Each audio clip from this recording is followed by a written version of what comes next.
పథకాలు విజయం ఒకవైపు, 100 రోజులు ఎన్డీఏ ప్రభుత్వం విజయం ఈరోజు యొక్క ఉత్సవం జరుపుకుంటా ఉన్నాం. మానవహారం కూడా ఏర్పడడం జరిగింది.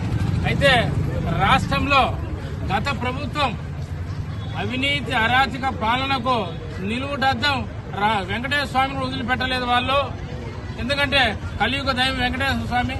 ఈ ప్రపంచంలో హిందూ అనేవాడు ఎక్కడ ఉన్నా కూడా, ఈవెన్ ముస్లింస్ కావచ్చు, అందరూ కూడా వెంకటేశ్వర స్వామి ప్రసాదం అంటే ఒక అమృతంగా స్వీకరిస్తారు ప్రతి ఒక్కరు కూడా.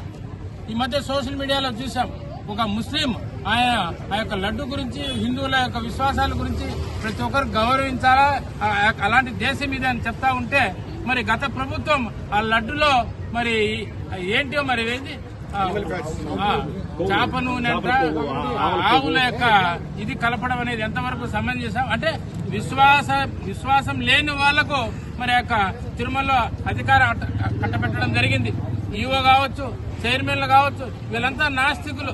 గతంలో రాయికేని దండం పెట్టిన మాట్లాడిన వాళ్ళు ఈ రోజు చైర్మన్లకు చేయడం జరిగింది. అంటే వాళ్ళ డ్యూటీ వాళ్ళు చేశారు, తప్పేమీ లేదు.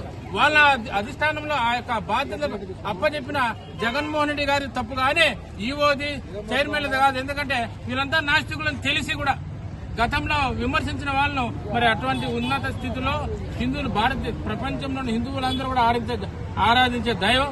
ఈ 5 సంవత్సరాల్లో ప్రతి ఒక్క హిందువు తిరుమల ప్రసాదం తినింటారు. వీళ్ళ పుణ్యాన్న వాళ్ళందరినీ భ్రష్టు పట్టించిన పరిస్థితి. రామాలయం ఉత్సవం జరిగితే అయోధ్యకు 2 లక్షల లడ్లు పంపించాడు, ఈ పవిత్రమైన లడ్లు ఆయన. మరి అలాంటి దుస్థితి వచ్చింది కాబట్టి ఇలాంటి దొంగలను, దోపిడీదారులను వీళ్ళందరినీ శిక్షించాలి కేంద్ర ప్రభుత్వం కాదు, సిబిఐకి అప్పచెప్పాలి. ఎందుకంటే ప్రతిపక్షంగా కొంతమంది హిందువులు ఆ పక్క ఉండి మాట్లాడొచ్చు, కానీ వాళ్ళు కూడా తినింటారు. తమ యొక్క రాజకీయ లబ్ధి కోసం జరుగుతున్న అన్యాయాన్ని ప్రశ్నించలేదంటే అది ఎవరైనా కావచ్చు, దేశంలో ఉండేవాళ్ళు వాళ్ళందరూ కూడా తప్పుడు వాళ్ళ కింద లెక్క. వాళ్ళందరికీ కూడా శిక్ష తప్పదు. వెంకటేశ్వర స్వామి శిక్షిస్తాడు తప్పకుండా. ఎందుకంటే అందువల్లే కదా 150 గట్లోంచి 5 తీసేశాడు. పంచభూతాలను పక్కకు తీసేయడంతో 2 మిగిలినాయి. నెక్స్ట్ ఆ 2 కూడా మిగిలిన వీళ్లకు. ఎందుకంటే దేవుళ్లకు ఎవరి విశ్వాసాన్ని గౌరవించాల్సిన బాధ్యత, ధర్మం ఈ యొక్క దేశంలోనే, సంస్కృతిలోనే, సాంప్రదాయాలను ఉంది. అలాంటి భారతదేశంలో ఉంటూ మరి ఈ నాస్తికులందరినీ ఆడ పెట్టి ఆయన రాజ్యపాలన చేసి స్వామి డబ్బులంతా స్వాహా చేసిన ఇలాంటి నాయకులకు శిక్ష తప్పదు.